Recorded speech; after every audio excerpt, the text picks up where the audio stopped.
Hello and welcome to News Flash on NDTV 24/7. I'm Sanket Upadhyay. The ruckus has only just begun over the right to know. It all started when the government introduced a bill seeking amendments to the RTI Act, a landmark UPA-era legacy giving people the right to know the decisions of their government. This was debated very quickly in the Lok Sabha today and passed as well, all in a matter of a few hours. The opposition and civil rights activists have been crying foul over the provisions as the changes virtually put the central government in control of issues like tenure and pay for the information commissioners, not just in the centre but even in the state. They feel that the spirit of the act is gone, as the government will be at the liberty to arm twist these information commissioners. Is this really a gag order or an effort to streamline the RTI Act? जो सदस्य इसके पक्ष में हाँ कहें, जो सदस्य विरोध में ना कहें,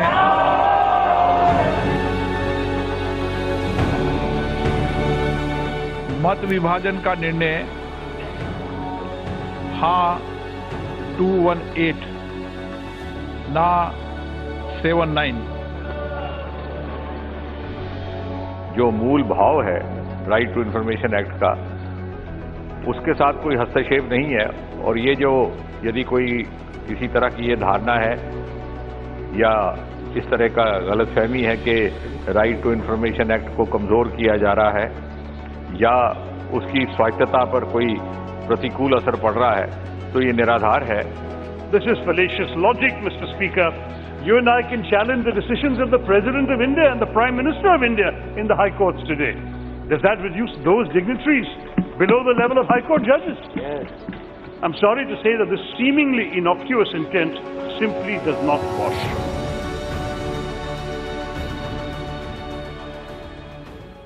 Yes, that was just a sneak peek of what happened in Parliament. It didn't last really long. There was hardly any debate, just a short debate. And then obviously, since the government has the numbers in the Lok Sabha, they sailed through. But has the spirit of the RTI Act been challenged? That is in contention. We spoke to the architect of that 2005 law, Ms. Aruna Roy. I started by asking her my first question. I asked her if she actually thought that this amendment is a violation of that spirit. Let's listen into what she had to say. Actually, I'm not the brain behind the RTI Act. There were many hundreds of brains, but I was one of them. Yeah, the amendments to the RTI now do not logically follow from any of the previous amendments that were proposed. Those were knee-jerk reactions to various kinds of issues that impacted people in power, and they immediately wanted amendments. And this is not, of course, the first time. This set of amendments is really to change the architecture of the RTI in a manner in which it will be under the control of the government, lose its independence completely and absolutely, so much so that it not only looks at the Central Information Commission, but it also looks at the functioning of the State Information Commissions. It takes over the function of tenure, of salaries, and thereby controlling what should, in a federal country, be the responsibility of the state. So what we are really seeing through these processes are multifold. One, you're seeing the destruction of a regimen of promoting disclosure, transparency and accountability, debated for 11 years, from the first draft of the bill made and subsequent to the passing of the bill in 2005. The movement began and lasted for 11 years. The draft bill was drafted 9 years before the bill was passed in Parliament, and it was passed, the first draft was made by Justice P.B. Sawant with a set of activists who looked at what was being done, but with a set of very well-informed drafters, legal drafters, to make a law succinct, clear, and within the four corners of all the various legalities of the law. So I'm not the brain behind the law, I'm only the person who felt the actual need for this law. So this law then went through a very long process of consultation, state laws were made which had so many problems.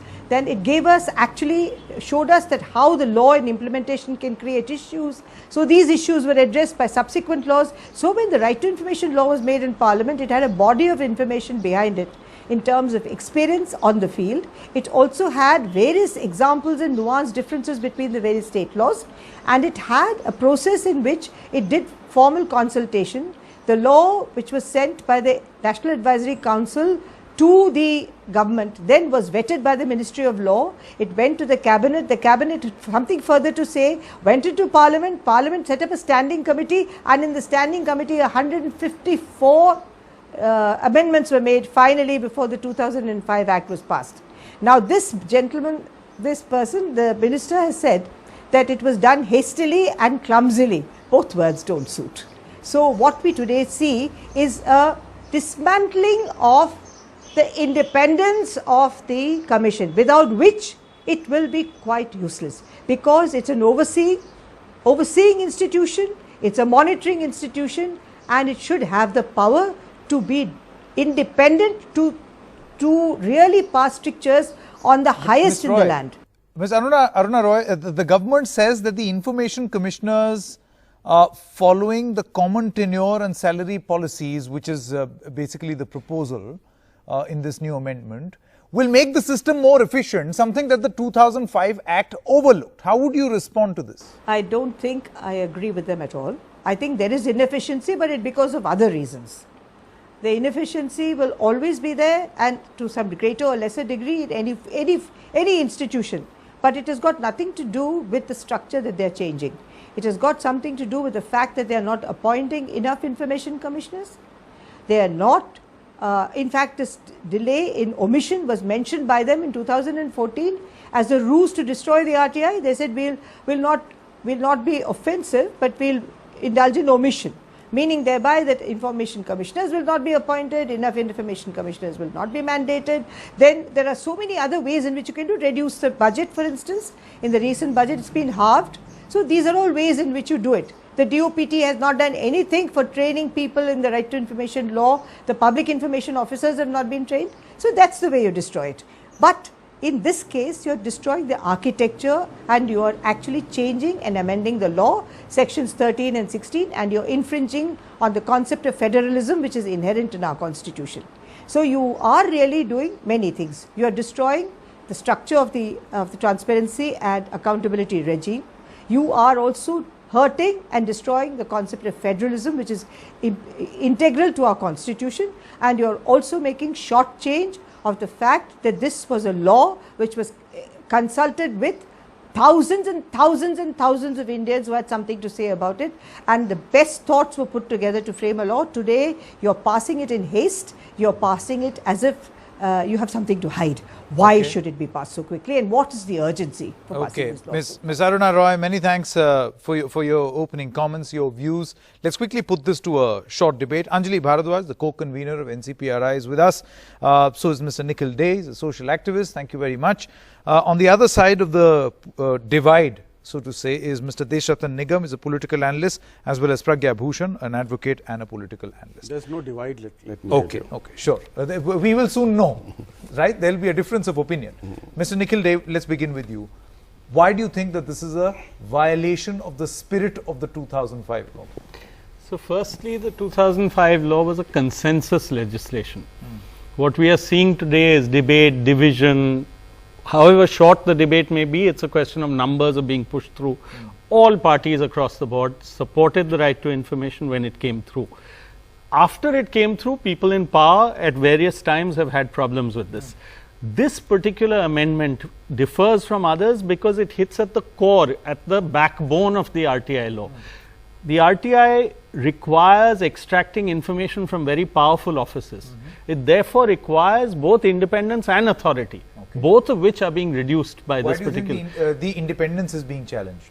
Because when you have a government in power, look at the kinds of questions and some of the things that have been brought out by the Information Commission, which nobody else could get out until the Information Commission pushed it, on demonetization, on non-performing assets, which are the companies that are running away with huge amounts of money and claiming that they are non-performing assets, on politicians and what they have put into their affidavits. These are all people in high places, offices that affect the entire country, and on employment figures. So these kinds of questions, and there are millions of others.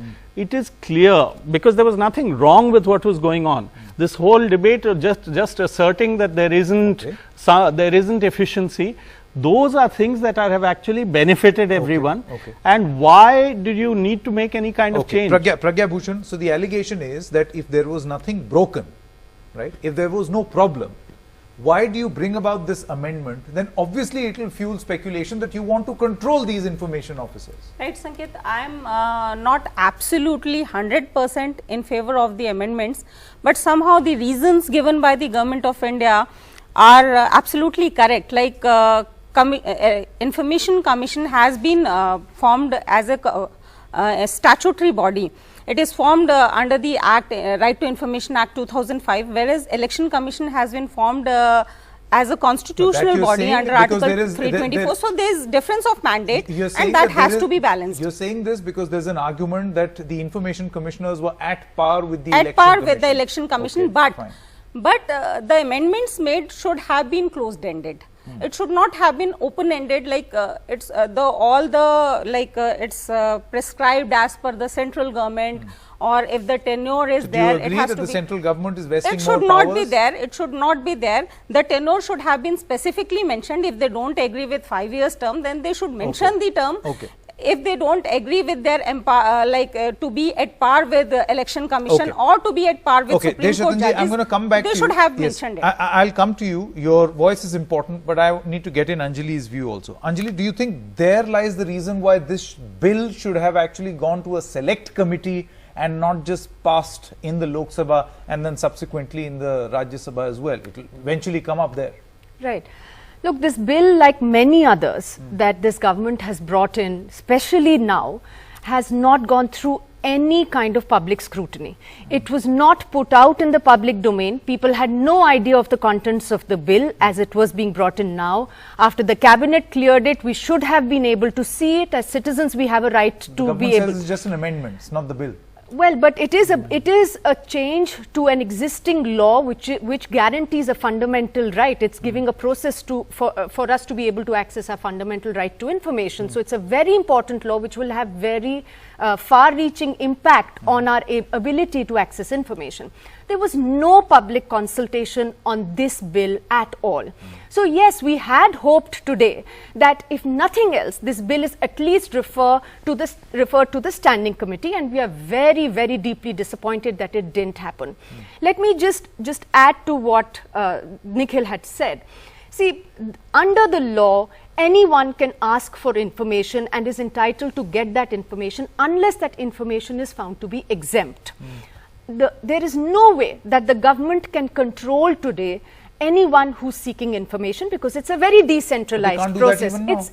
People are empowered, they are using the law, whatever they might want to ask about any senior functionary or about any policy that the government makes.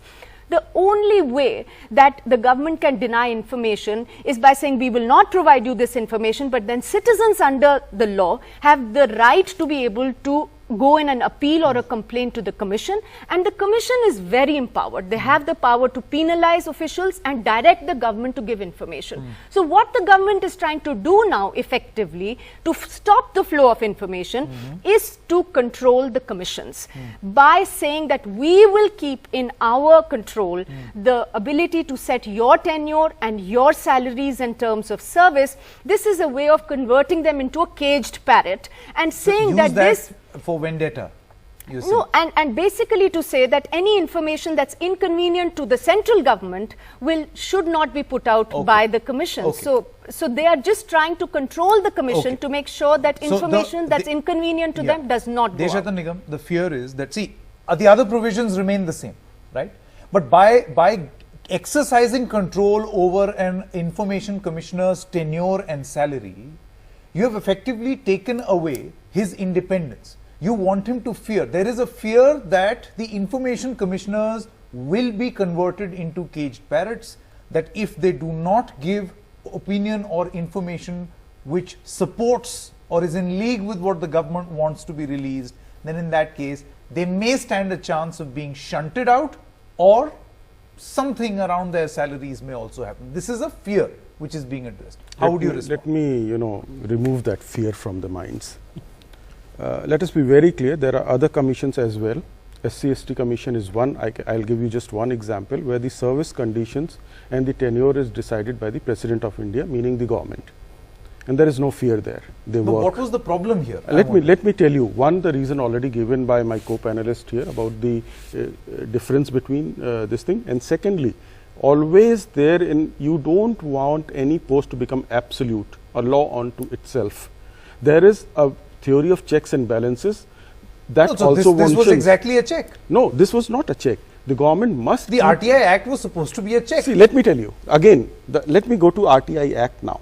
The substantive portions of law where you can extract information and the kind of information that has to be extracted and from the people to be extracted has not been touched. The procedure of extraction has not been touched. No, Mr. Deshratan Nigam, but you have targeted or could potentially target an information commissioner. Let me finish my point. And thereby his independence. Once that tenure is fixed, say government by rules under delegated legislation fixes the tenure, he is as independent as he was before.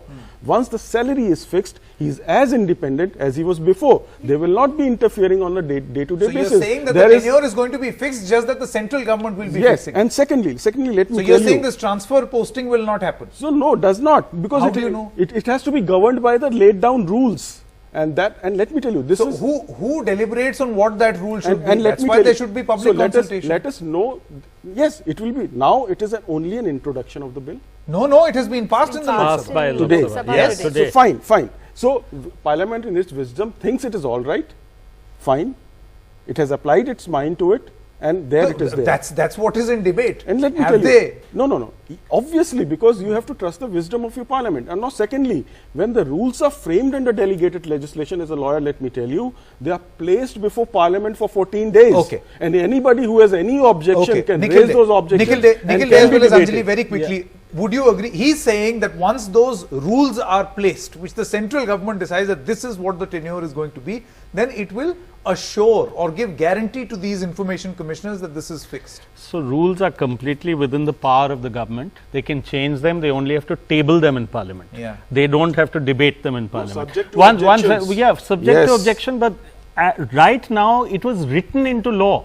There was a particular reason for writing. There are 4 hallmarks of when you want independence. You have to give status. You have to look at that salary and fix that salary. You have to look at an appointment process which is completely independent, and you have to make sure that tenure is there.